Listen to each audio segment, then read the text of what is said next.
প্রতি বছর SSC HSC result প্রকাশের পর দুই ধরনের চিত্র দেখা যায়। কেউ অতি উচ্ছ্বসিত হয়, কেউ অতি বেদনার্ত।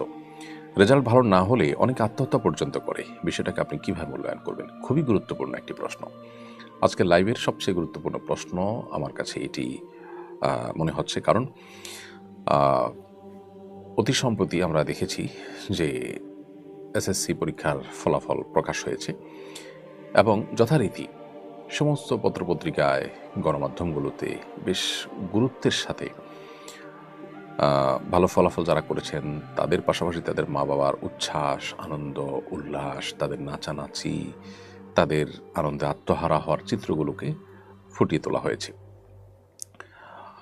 কোন একজন গবেষক এবং এ বিষয়ে কোন একজন এক্সপার্টের বক্তব্য শুনছিলাম বেশ আগে। তিনি বলেছিলেন যে আমাদের দেশে যেভাবে পাবলিক পরীক্ষাগুলোর পর, বিশেষ করে এসএসসি, এইচএসসি এ জাতীয় পরীক্ষাগুলোর ফলাফল প্রকাশের পর সারা দেশে বাবা মা এবং শিক্ষার্থীরা যে আনন্দ উল্লাস করেন, শিক্ষা প্রতিষ্ঠানের মাঠে বের হয়ে আসেন, অনেকে রাস্তাঘাটে নিজেদের আনন্দ প্রকাশ করেন এবং বিশেষ করে মিডিয়াগুলোতে যেভাবে ফলাও করে এটাকে প্রকাশ করা হয়, প্রচার করা হয়, একেবারে প্রথম পাতায় আনন্দ উল্লাসের ছবিকে যেভাবে প্রকাশ করা হয়, এটা পৃথিবীর অন্য কোনো দেশে হয় না।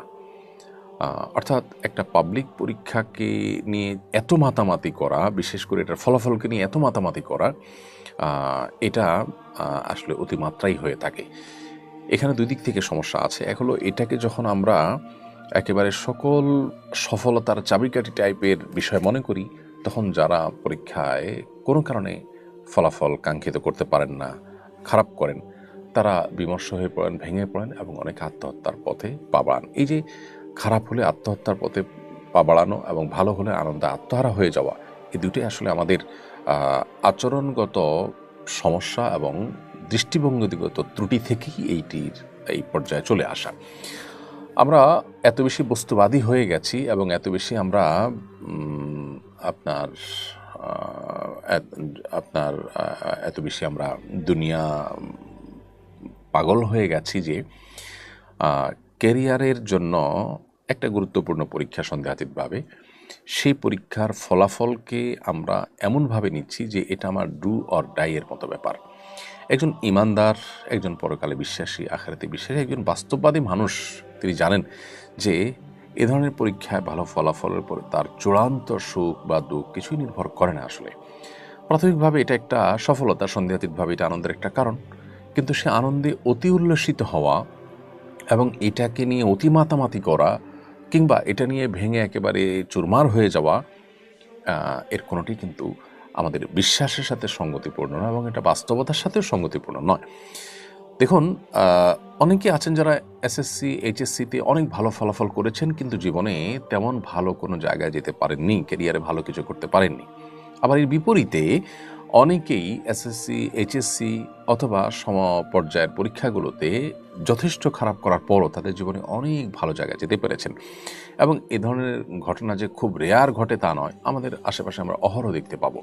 তাহলে এইটাকে, বিশেষ করে আমাদের সন্তানদেরকে এটাই জীবনের একেবারে ডুয়ার ডায়ের মতো ব্যাপার এটাকে বানিয়ে ফেলা, এই জায়গাটিতে আমাদের বোধ হয় একটু পরিবর্তন আনা দরকার, একটু সংশোধনী আনা দরকার। তা না হলে আমরা যেটা দেখতে পাচ্ছি যে এইটাকে ঘিরে দেখা যায় যে সন্তানরা নিজেদের দিন, তাদের নীতি নৈতিকতা, তাদের আদর্শ সব কিছু ভুলে শুধুমাত্র এটাকে ঘিরে তাদের সব কিছুকে গড়ে তোলেন।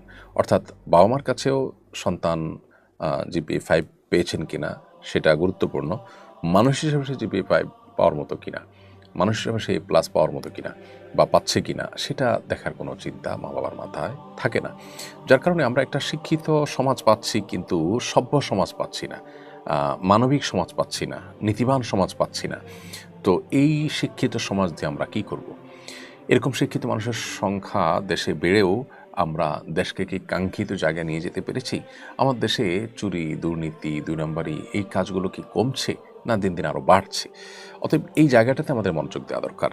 কোনো পাবলিক পরীক্ষা হোক বা অন্য কোনো কিছু হোক, এগুলোকে ঘিরে আনন্দে আত্মহারা হয়ে যাওয়া এটা আমাদের আখিরাতের প্রতি বিশ্বাসের সাথে সঙ্গতিপূর্ণ নয়। আমরা আমাদের পরিবারের সন্তানদেরকে বলে দিব তোমরা পড়ালেখা করবে মনোযোগের সাথে, তাদেরকে আমরা সময় দিব, তাদেরকে আমরা ফলো আপে রাখবো যাতে তারা বিপদগামিতার পথে না যায়, সময় নষ্ট যেন না করে, তারা যেন পড়ালেখা করে। কিন্তু কোনো কারণে যদি পরীক্ষা খারাপ হয় তাহলে সেক্ষেত্রে তাদেরকে আমাদের বুকে ঠাঁই দিতে আমরা কার্পণ্য করব না।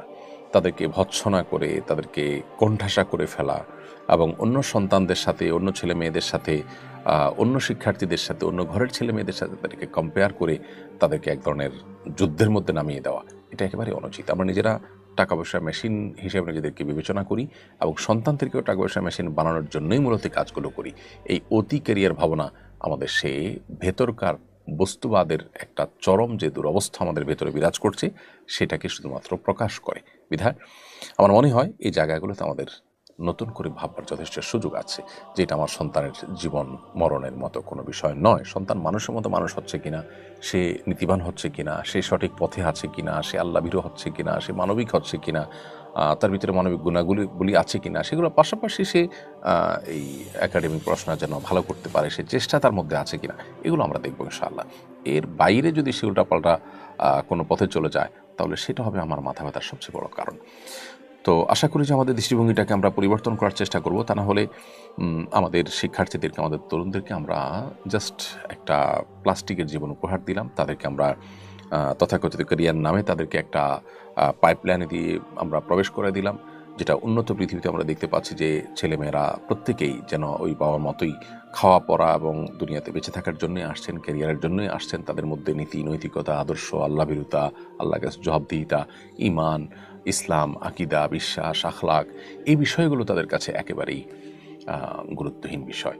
তো তাদের মতো লাইফ আমরা যদি কামনা না করি তাহলে সেক্ষেত্রে আমাদেরকে অবশ্যই এই জায়গাটাতে ব্যালেন্স করতে হবে এবং অতি উল্লাস এবং অতি বেদনাহত হওয়া, এর কোনোটা ইসলামের সাথে যায় না। আল্লাহ তাআলা বলেছেন যে আল্লাহ তাআলা ইন্নাহু লা ইউহিব্বুল ফারিহিন, অতি উল্লাসিত হওয়া মানুষগুলোকে আল্লাহ যেরকম পছন্দ করেন না, ঠিক একইভাবে আল্লাহ বলেছেন লা তাকনাতু মির রাহমাতিল্লাহ, আল্লাহর রহমত থেকে নিরাশ হয়েও না। আল্লাহ বলেছেন ওয়ালা ইয়াইআস মির রাউহিল্লাহি ইল্লাল কওমুল কাফিরুন, আল্লাহর রহমত থেকে নিরাশ হয়ে একেবারে হতাশ হয়ে ভেঙে পড়া, এটা কাফিরদের চরিত্র।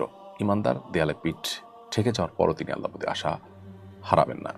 আমার ফলাফল খারাপ হয়েছে, ইনশাআল্লাহ পরবর্তী ফলাফল ভালো হবে, অথবা এর পরেরটাও যদি ভালো না হয় এর ভিতরে আমার কোনো কল্যাণ নিহিত আছে। আমার জীবনের সাফল্য হয়তো অন্য কোনো পথে আসবে, কখনো আশাহত হওয়া যাবে না।